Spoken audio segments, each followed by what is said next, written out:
ഒരൊറ്റ വാക്കിനെ കൈമാറി പ്രാർത്ഥിക്കുവാൻ ഞാൻ ക്രിസ്തുവിൽ താല്പര്യപ്പെടുകയാണ്. നമുക്കെല്ലാം അറിയാമല്ലോ, യേശുവിനെ അടക്കിയതിനു ശേഷം മൂന്നാം നാൾ അതിരാവിലെ ഇരുട്ടുള്ളപ്പോൾ മറിയ കല്ലറക്കിലേക്ക് ഓടിച്ചെല്ലുവാൻ തക്കവണ്ണമിടയായി തീർന്നു.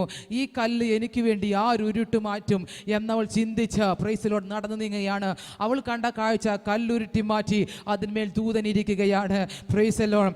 യേശു അവളോട് ചോദിക്കുന്നൊരു ചോദ്യമുണ്ട്, സ്ത്രീയെ നീ കരയുന്നത് എന്തിന്? Praise Lord. അടുത്ത വാക്ക്, നീ ആരെ തിരയുന്നു? Praise Lord. അതിന് 15-ാമത്തെ വാക്യം, യേശു അവളോട്, സ്ത്രീയെ നീ കരയുന്നത് എന്ത്, ആരെ തിരയുന്നു എന്ന് ചോദിച്ചു. Praise Lord. അവിടെ നിന്നുകൊണ്ട് ഒരൊറ്റ പ്രൊഫറ്റിക് വേർഡിനെ കൈമാറുവാൻ ഞാൻ ക്രിസ്തുവിൽ താല്പര്യപ്പെടുകയാണ്. യേശു ചോദിച്ചതുപോലെ, നീ എന്തിന് കരയുന്നു, ആരെ തിരയുന്നു? Praise Lord. ഇന്ന് രാത്രിയിലും ദൈവത്തിൻ്റെ പരിശുദ്ധാത്മാവ് എന്നെ കേൾക്കുന്ന വ്യക്തി ജീവിതങ്ങളോട് പരിശുദ്ധാത്മാവ് പേഴ്സണലായിട്ട് ചോദിക്കുന്ന ചോദ്യമാണ്, നീ ആരെ തിരയുന്നു? Praise Lord. നീ എന്താണ് തിരയുന്നത്? Praise Lord. നീ എന്താണ് അന്വേഷിക്കുന്നത്? നീ എന്തിനാണ് ഓടി വന്നത്? ഇന്ന് രാത്രികാലം പരിശുദ്ധാത്മാവ് ദൈവം ഇങ്ങനെ ഒരു ചോദ്യം നിങ്ങളോട് ചോദിച്ചാൽ നിങ്ങൾക്കുള്ള മറുപടി എന്താണ്? Praise Lord. നിങ്ങൾ എന്തോ തിരയുന്നുവെന്ന് ദൈവത്തിന് മനസ്സിലാകുന്നു കേട്ടോ. നിങ്ങൾ എന്തോ അന്വേഷിക്കുന്നെന്ന് ദൈവത്തിന് മനസ്സിലാകുന്നു. നിങ്ങൾക്ക് എന്തോ ആവശ്യമുണ്ടെന്ന് ദൈവത്തിന് മനസ്സിലാകുന്നു. ഇന്ന് രാത്രികാലം നിങ്ങൾ തിരയുന്നത് അറിയുന്ന ഒരു ദൈവമുണ്ടെന്ന്, നിങ്ങൾ അന്വേഷിക്കുന്നത് അറിയുന്ന ഒരു ദൈവമുണ്ടെന്ന്, നിങ്ങൾ ഓടി വന്നത് അറിയുന്ന ഒരു ദൈവമുണ്ടെന്ന്, ഇരുട്ടിനെ കാര്യമാക്കാതെ ഓടി വന്നത് അറിയുന്ന ഒരു ദൈവമുണ്ടെന്ന് വിശ്വസിക്കുന്നവരുണ്ടെങ്കിൽ കരങ്ങളെ തട്ടിയൊന്ന് ദൈവത്തെ സ്തുതിച്ചാട്ടെ. നിങ്ങൾ എന്തു തിരയുന്നു? നിങ്ങൾ എന്തന്വേഷിക്കുന്നു? എന്തിനു വേണ്ടി നിങ്ങൾ പോകുന്നു? എന്തിനു വേണ്ടി നിങ്ങൾ വന്നു എന്ന് വ്യക്തമായിട്ട് അറിയുന്ന പരിശുദ്ധാത്മാവ് ദൈവം ഇന്ന് രാത്രിയിൽ നിങ്ങൾക്ക് വേണ്ടി ഇടപെടുകയാ. Praise the lord. ദൂത ആവശ്യമുള്ളവർ ഒന്ന് സ്വീകരിച്ചേക്കണം കേട്ടോ. ദൈവപ്രവൃത്തി നടക്കാൻ പോകുകയാണ്. മറിയയോട് ചോദിച്ച ചോദ്യമാണ്, പ്രൈസ് ദി ലോർഡ്, നീ എന്താ തിരയുന്നേ? Praise the lord. യേശു തന്നെ പറയുന്നൊരു കാര്യം, പറയാതെ പറയുന്നൊരു കാര്യം ഞാനിങ്ങനെ കൈമാറാം. നീ തിരയുന്നതാ നിന്റെ മുമ്പിൽ ഇരിക്കുന്നതാ. നീ തിരയുന്നത് എന്താണോ അതാണ് നിന്റെ മുൻപിൽ നിൽക്കുന്നത്. Price the Lord. ഇന്ന് രാത്രികാലം നിങ്ങൾ എന്ത് അന്വേഷിച്ചാണ് ഓടി വന്നത്? എന്തിനു വേണ്ടിയാണ് നിങ്ങൾ പ്രാർത്ഥിച്ചുകൊണ്ടിരിക്കുന്നത്? എന്തിനു വേണ്ടി നിങ്ങൾ ദൈവസന്നിധിയിൽ ഓടി വരുമെന്ന് കൊണ്ട് ആ വിഷയത്തിന്റെ പരിഹാരം നിങ്ങളുടെ മുൻപിൽ തന്നെ ഉണ്ടെന്ന് അത് കാണുവാനുള്ള ഈ അഭിഷേകം നിങ്ങൾക്കുണ്ടാകട്ടെ.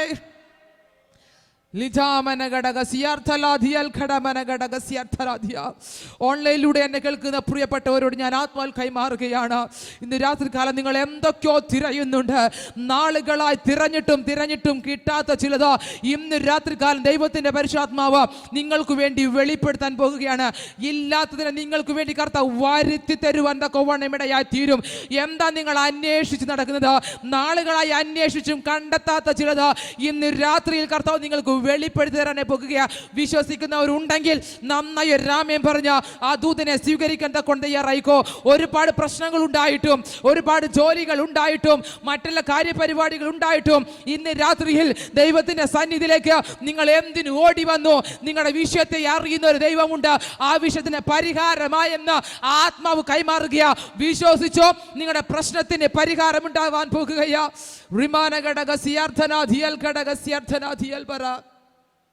അവൾ എന്താണോ അന്വേഷിച്ചു വന്നത്, അവൾ എന്താണോ തിരക്കി വന്നത്, എന്തായിരുന്നു അവളുടെ ഹൃദയത്തിൽ ആഗ്രഹം, അത് അവൾ നേരിൽ കാണുവാനിടയായി. Praise the lord, praise the lord. ഹൃദയത്തിൻ്റെ ഈ ആഗ്രഹങ്ങളെ നൽകി തരുന്നൊരു ദൈവമാണ് നമ്മളുടെ ദൈവം. ഭൂമിയിൽ ആർക്കും ലഭിക്കാത്ത ഭാഗ്യം യേശുവിനെ അന്വേഷിച്ചെന്ന് അവൾക്ക് കിട്ടിയെന്ന്. Price the Lord. നിങ്ങൾക്ക് മറിയയുടെ അസൂയുണ്ടോ? Price the Lord. മറിയയുടെ അസൂയൊന്നുമില്ലെന്നൊരു സ്തോത്രം പറഞ്ഞാട്ടെ. Price the Lord. ഭൂമിയിൽ ഒരു സ്ത്രീകൾക്കും ലഭിക്കാത്ത ഭാഗ്യം മറിയയ്ക്ക് ലഭിക്കാൻ ഇടയായി തീർന്നു. എന്താ കാര്യം? അതിരാവിലെ ഇരുട്ടുള്ളപ്പോൾ അവൾ യേശുവിൻ്റെ അടുക്കലേക്ക് ചെല്ലാൻ തയ്യാറായി. ഇന്ന് രാത്രി ഞാൻ ദൂതനെ കൈമാറാം. പ്രശ്നങ്ങൾ കാര്യമാക്കാതെ യേശുവിൻ്റെ അടുക്കലേക്ക്, ദൈവത്തിൻ്റെ സന്നിധിയിലേക്ക് ഓടിച്ചെല്ലാൻ തക്കവണ്ണം തയ്യാറായാൽ നിങ്ങളുടെ പിതാക്കന്മാർ കണ്ടിട്ടില്ലാത്തത്, നിങ്ങളുടെ പിതാക്കന്മാർ അനുഭവിച്ചിട്ടില്ലാത്ത ചിലത് സ്വർഗത്തിലെ ദൈവം നിങ്ങൾക്ക് കൈമാറും. അവർക്ക് കിട്ടാതെ പോയ ഭാഗ്യത്തെ അവൻ നിങ്ങൾക്കായി കൈമാറും. വിശ്വസിക്കുന്നവരുണ്ടെങ്കിൽ ഒരു ആമേൻ പറഞ്ഞാട്ടെ. യേശുവിൻ്റെ ചോദ്യം, സ്ത്രീയെ നീ കരയുന്നത് എന്തിന്? Praise Lord. അപ്പോൾ അവൾ കരഞ്ഞുകൊണ്ടാണ് വന്നത്. Praise Lord. അവൾ വിഷയമായി കരഞ്ഞുകൊണ്ടാണ് അവളുടെ ദൈവത്തിൻ്റെ അടുക്കൽ വരുവാനിടയായി തീർന്നത്. ഞാൻ പറയാം, അവൾ കരഞ്ഞുകൊണ്ട് ദൈവത്തിൻ്റെ അടുക്കൽ വരുവാനിടയായി തീർന്നു. പുനരുദ്ധാനത്തിൻ്റെ ശക്തിയുമായി അവളൊന്ന് കൂട്ടിമുട്ടി. എത്ര പേർക്ക് മനസ്സിലാകുന്നുണ്ട്? Praise Lord. പുനരുദ്ധാനത്തിൻ്റെ ശക്തി, മരണത്തെ പൊട്ടിച്ച, ഉയർത്തെഴുന്നേറ്റ, മരണങ്ങളെ പൊട്ടിച്ച് പുറത്തു വന്ന പുനരുദ്ധാനത്തിൻ്റെ ശക്തിയെ അവൾ ആദ്യമായി നേരിട്ട് കാണുവാനിടയായി തീർന്നു. Praise Lord. ഇന്ന് രാത്രികാലം ആ പുനരുദ്ധാനത്തിൻ്റെ ശക്തി നിങ്ങൾക്കും വേണ്ടി പ്രവർത്തിപ്പാൻ അവൻ വിശ്വസ്തനാണ്. Praise Lord. ഇന്ന് രാത്രികാലം നിങ്ങളുടെ വിഷയത്തോട് പുനരുദ്ധാനത്തിൻ്റെ ശക്തി ഇടപെടുമാറാകട്ടെ. ഈ വചനങ്ങളിൽ കർത്താവ് നിങ്ങളെ ധാരാളമായി സമൃദ്ധിയായി അനുഗ്രഹിക്കുമാറാകട്ടെ. Praise Lord.